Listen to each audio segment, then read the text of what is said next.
एक समय की बात है, महक नगर में एक परिवार रहता था, रामेश्वर और जानकी और उसकी छोटी बेटी रूही। ये परिवार बहुत ही मेहनती हुआ करता था। रामेश्वर एक पानी पूरी वाला था और अपनी मेहनत की कमाई से अपना परिवार चलाता था। चाचा चाचा, एक सूखा पूरी देना ना। धन्यवाद चाचा। इस तरह से हर कोई रामेश्वर को बहुत चाहता था, बड़े से लेकर बच्चे तक। हर कोई जानता था वह कितना मेहनती और ईमानदार इंसान है। हर रोज इसी तरह से उसके ठेले पर बहुत भीड़ हुआ करती थी और लोग बड़े चाव से पानी पूरी खाते थे। पानी पूरी ले लो, पानी पूरी खाओ, मस्त हो जाओ। स्वादिष्ट स्वादिष्ट पानी पूरी ले लो, पानी पूरी ले लो, पानी पूरी खाओ, मस्त हो जाओ। स्वादिष्ट स्वादिष्ट पानी पूरी ले लो, पानी पूरी ले लो, पानी पूरी खाओ, मस्त हो जाओ। एक रात की बात है, रामेश्वर पूरे दिन कमा कर घर वापस लौट रहा था।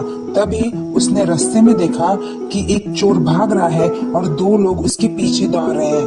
पकड़ो पकड़ो पकड़ो, अरे चोर पकड़ो। रामेश्वर अपनी साइकिल से उतर कर यहाँ वहाँ देखता है तो उसको रास्ते में एक सूटकेस गिरा हुआ नजर आता है। अरे ये सूटकेस लगता है उस चोर के हाथ से गिरा दौड़ते हुए। उसने सूटकेस ही चोरी की थी। चलो अच्छा ही हुआ, मैं इसे अपने घर ले जाता हूँ और कल सुबह होते ही सरकार को दे दूंगा। जिसके घर से चोरी हुई थी उसे उसका सामान वापस मिल जाएगा। वो कितना खुश होगा। ऐसा सोच वह सूटकेस घर लेकर आता है। अरे आज देरी कैसे? हाँ, आज देरी हो गई। आज रास्ते में एक चोर चोरी करके भाग रहा था और कुछ दो लोग उसके पीछे थे। तभी लगता है चोर के हाथ से वो सूटकेस गिर गया जो मैं घर ले आया। कैसा सूटकेस? आप किसके बारे में बात कर रहे हैं? मुझे तो कुछ नहीं समझ रहा। अरे देखो वो सूटकेस जो मैं साथ लाया हूँ। तभी जानकी सूटकेस खोलकर देखती है और देखते ही वह दंग रह जाती है। अरे बाप रे, ये क्या है? मैंने तो जिंदगी में पहली बार इतना सोना देखा है। हाँ जानकी, बाप रे कितना सोना चांदी चोरी करके भाग रहा था। अब क्या करें इसका? तुम क्या कहना चाहती हो जानकी? तुम्हारे मन में ये सवाल क्यों आया कि क्या करे इसका? मैं तो सोचा था कि हम इसे सरकार को दे देंगे कल सुबह होते ही। ठीक है, ऐसा ही करते हैं। नहीं नहीं रुको, अभी मेरे मन में कुछ और आ रहा है। क्या आ रहा है? मैं क्या सोच रहा हूँ, घर आई लक्ष्मी थोड़ी ठुकराते हैं। और वैसे भी अभी तक तो सरकार के यहाँ पे कोई शिकायत नहीं आई है। जब आएगी तब का तब देखा जाएगा। अभी हम इसे रख लेते हैं। हाँ सही कह रहे हैं, इसे अभी रख लेते हैं। पर हम इसका करेंगे क्या? तुम बस देखते जाओ कि अब मैं इससे क्या करूँगा। बहुत अमीर बन जाऊंगा मैं। इस तरह से रामेश्वर और जानकी वह सूटकेस अपने पास रख लेते हैं। एक हफ्ते हुए होते हैं उस बात को और रामेश्वर एक बहुत बड़ा घर खरीद लेता है अपना खुद का। और वह उस सोने से एक सोने की दुकान भी डाल चुका होता है। इतना बड़ा घर और सोने का दुकान होने के बाद भी रामेश्वर पानी पूरी बेचता था। क्या हुआ जी, आप अभी भी पानी पूरी बेचते हैं? और आपने मुझे बताया भी नहीं कि आप ऐसा क्यों करते हैं। अभी तो हमारा इतना बड़ा घर है और सोने का दुकान भी है जहाँ से हमारी अच्छी खासी कमाई हो जाती है। फिर आप ऐसा क्यों करते हैं? जानकी समझा करो बात को। यदि मैं पानी पूरी बेचना बंद कर दिया तो कभी भी लोग सवाल उठाएंगे कि तुम्हारे पास इतने पैसे कहाँ से आए। हाँ तो ठीक है, कह देंगे ना कि हमारे सोने की दुकान से है। ये गांव वाले को तो पता ही है कि हमारा सोने का दुकान है। अरे तो वो तो हम ये कहेंगे ना कि वो सोने का दुकान तुम्हारे मायके वाले ने हमें दिलवाया है। बाकी मेरा दिनचर्या तो पानी पूरी से चलता है। तो मैं ऐसे दिखा सकता हूँ ना कि मैं पानी पूरी बेच के वो घर लिया और कुछ सोना बेच के घर लिया। वरना लोगों को जरूर उस सूटकेस के बारे में शौक हो जाएगा। समझा करो जानकी। अच्छा, देखो जैसा आपको ठीक लगे। कुछ 2-3 दिन बाद एक औरत सरकार के यहाँ पहुँचती है और कहती है, सरकार सरकार, मेरे साथ तो बहुत ही बुरा हुआ। मेरा तो पूरा घर ही तबाह हो गया। अब मैं क्या करूँ? मैं शिरडी यात्रा पे गई थी कुछ 10 दिन पहले। और आज वापस घर लौटी हूँ। मैं पूरा परिवार गया था और आज हम घर आकर देख रहे हैं तो घर का ताला टूटा हुआ है, सामान अस्त व्यस्त।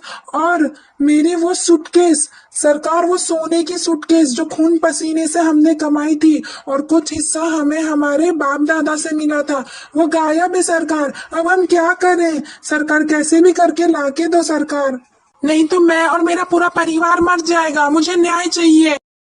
अरे अरे बेटी, पहले शांत हो जाओ, चिंता बिल्कुल भी मत करो, तुम्हें न्याय जरूर मिलेगा। मैं तुम्हें तुम्हारी सूटकेस वापस जरूर दिलवाऊंगा। धन्यवाद सरकार। ऐसा कह वह वहां से चली जाती है इस आश में कि उसको उसका सूटकेस जरूर मिलेगा। और कई दिन बीत जाते हैं ढूंढते ढूंढते। इस बारे में गांव वालों को भी पता चलती है कि माया के घर चोरी हुई है और उसका सोने से भरा सूटकेस कहीं गुम गया है। तभी गांव के कुछ लोग आपस में कानाफूसी करते हैं कि तुम लोगों को पता है ना, माया के घर चोरी हुई है और वो अभी पता चला है लोगों को इस बारे में। लोग कह रहे हैं 10 दिन पहले चोरी हुई है। अरे हाँ हाँ, तुझे पता है ये 10 दिन पहले की ही तो बात है। अचानक से हमारा रामेश्वर कितना बड़ा हो गया, सोने की दुकान भी ले लिया और कितना बड़ा घर ले लिया उसने। अरे भाई, तू कहना क्या चाहता है? पागल तो नहीं हो गया? अरे नहीं नहीं, मैं ऐसा कुछ नहीं बोल रहा, मैं तो बस बता रहा हूँ। ये कानाफूसी और गांव की सारी बातें सरकार का गुप्तचर सुन लेता है और वह सरकार को आकर बताता है। सरकार, एक खबर आई है, गांव में कानाफूसी चल रही है कि रामेश्वर 10 दिन पहले अचानक से बहुत अमीर हो गया। उसने बहुत बड़ा घर ले लिया और तो और उसके पास बहुत बड़ी सोने की दुकान भी है। मुझे तो लगता है कुछ गड़बड़ है सरकार।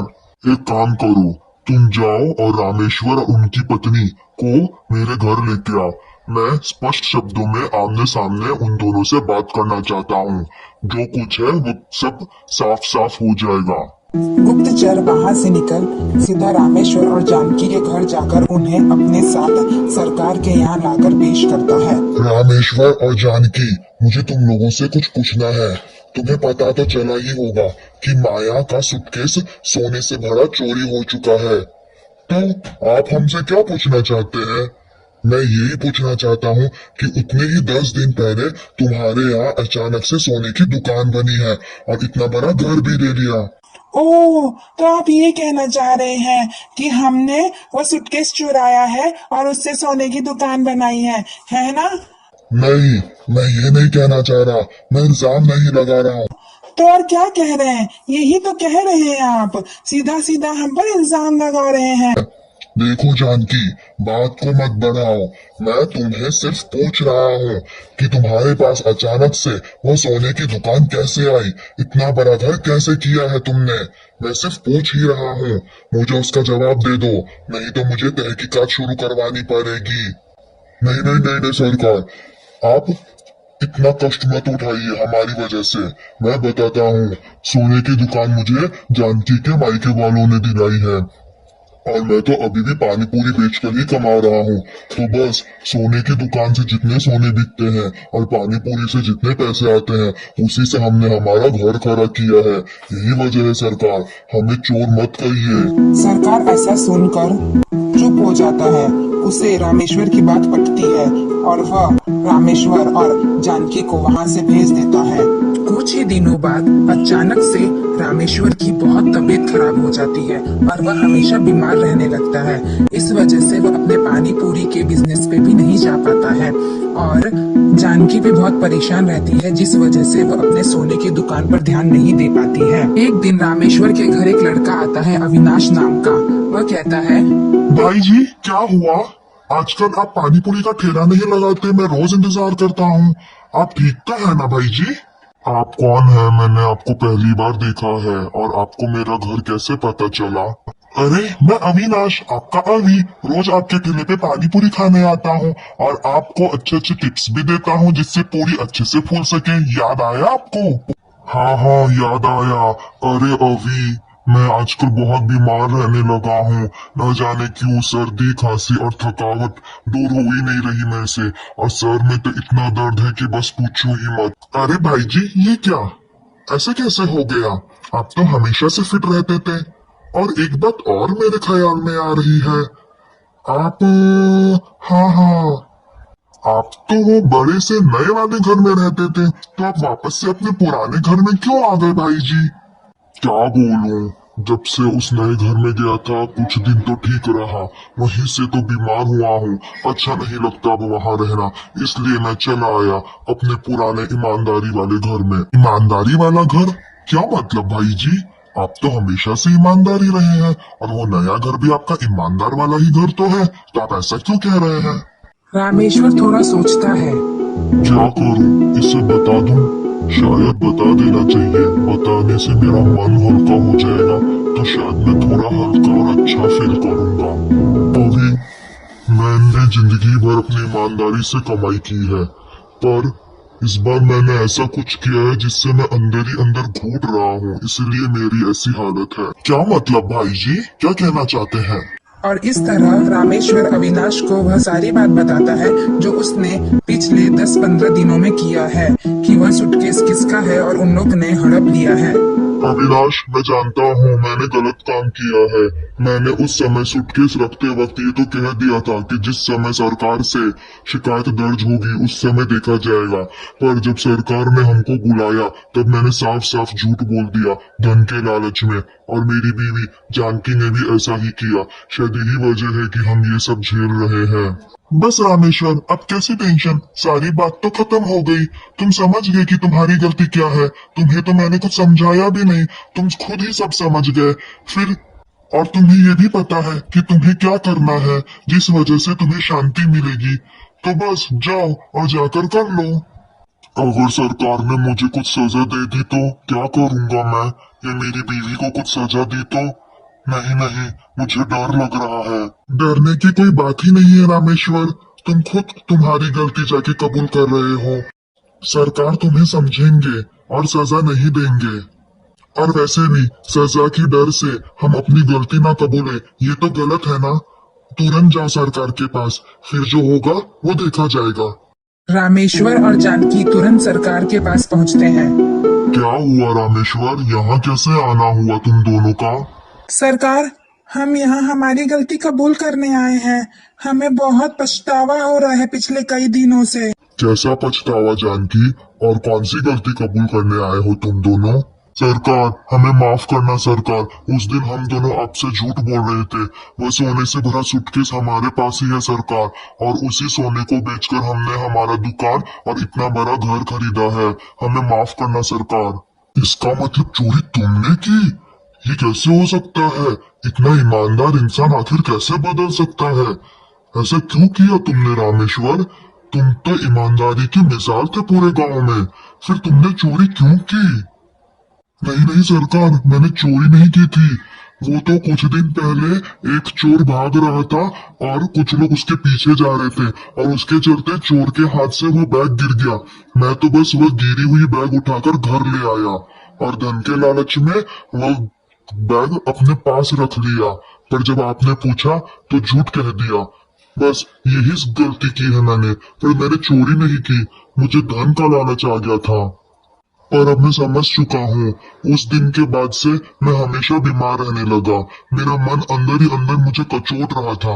मेरी ईमानदारी मुझे ये करने की इजाजत नहीं दे रही थी।